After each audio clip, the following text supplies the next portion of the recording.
Hello guys, in today's video I'm gonna show you how to disallow direct messages on your account on Reddit. Easy and quick.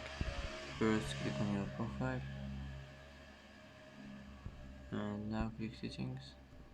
Now click account settings, and here as you see you will find allow direct messages. Just click on it like this and it will be turned off, and that's how to turn off disallow, how to turn off allow direct messages.